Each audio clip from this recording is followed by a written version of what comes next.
Hello viewers, నేను doctor Suma, consultant 49 fertility centre Vijayawada. PCOD సమస్యతో చాలామంది బాధపడుతూ ఉన్నారండి. అండ్ పీసీఓడి సమస్య ఉన్న వాళ్ళకి ప్రెగ్నెన్సీ అనేది వస్తుందా, వీళ్ళకి పీసీఓడి ఉంది అని వాళ్ళు ఎలా కనిపెట్టగలరు, దీని గురించి డిస్కస్ చేద్దాం. పీసీఓడి అనే సమస్య అండాశయంలో నీటి బుడగలు అని మనం కామన్ టర్మ్స్లో చెప్తామండి.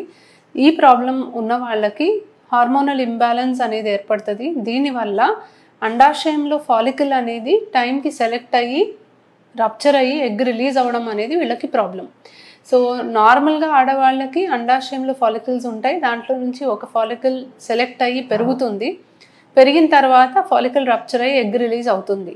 పీసీఓడిలో హార్మోనల్ ఇంబ్యాలెన్స్ ఉండడం వల్ల ఫాలికల్ సెలెక్షన్ అనేది కరెక్ట్గా ఉండదు. ఎక్కువ నెంబర్ ఆఫ్ ఫాలికల్స్ ఉంటాయి అండ్ ఈ సెలెక్షన్ జరగదు కాబట్టి ఎగ్ రిలీజ్ అవడంలో వీళ్ళకి ప్రాబ్లం ఉంటుంది. సో పీసీఓడి సమస్య ఉన్న వాళ్ళకి ఫాలికల్ అనేది లేట్గా పెరిగి రిలీజ్ అవ్వచ్చు లేదా అసలు పెరగకపోవచ్చు. దీనివల్ల ఎగ్ పెరిగి రిలీజ్ అవ్వదు కాబట్టి వీళ్ళకి ఇర్రెగ్యులర్ పీరియడ్ అనేది చాలా కామన్గా చూస్తూ ఉంటాం. సో పీరియడ్ అనేది లేట్గా రావడం, కొన్ని సందర్భాల్లో మందులు వేసుకుంటే తప్ప పీరియడ్ రాకపోవడం అనేది చూస్తూ ఉంటాం. సో ఇర్రెగ్యులర్ పీరియడ్స్ ఉన్నా లేదా హార్మోనల్ ప్రాబ్లమ్స్ వల్ల వీళ్ళకి మొటాల్ రావడం కానీ, అబ్నార్మల్ ఏరియాస్లో హెయిర్ గ్రోత్ అంటే అప్పర్ లిప్ పైన కానీ, చిన్ పైన కానీ, చెస్ట్ పైన కానీ ఇట్లా హెయిర్ అనేది పెరుగుతుంది.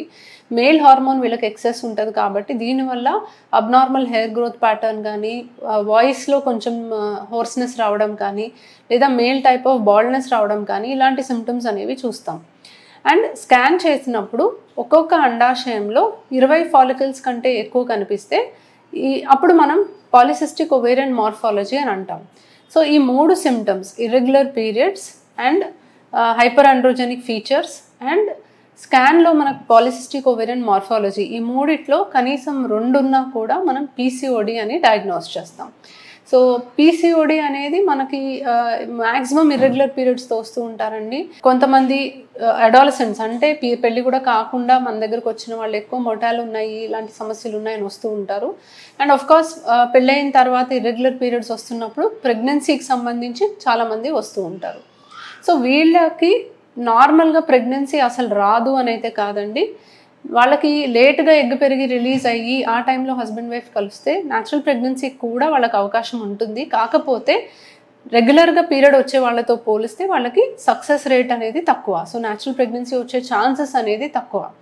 So but still life style changes చేసుకుంటే వీళ్ళకి హార్మోనల్ ఇంబ్యాలెన్స్ కరెక్ట్ అయ్యి ఎగ్ ప్రతి నెల రిలీజ్ అయ్యి ప్రెగ్నెన్సీ న్యాచురల్గా రావడానికి మంచి ఛాన్సెసే ఉంటాయి. సో పీసీఓడి అనేది బేసిక్లీ ఒక లైఫ్ స్టైల్ డిజార్డర్ అండి. దీనివల్ల డెఫినెట్లీ ప్రెగ్నెన్సీ ఛాన్సెస్ తగ్గుతాయి కానీ అసలు ప్రెగ్నెన్సీయే రాదు అని అయితే కాదు. Thank you.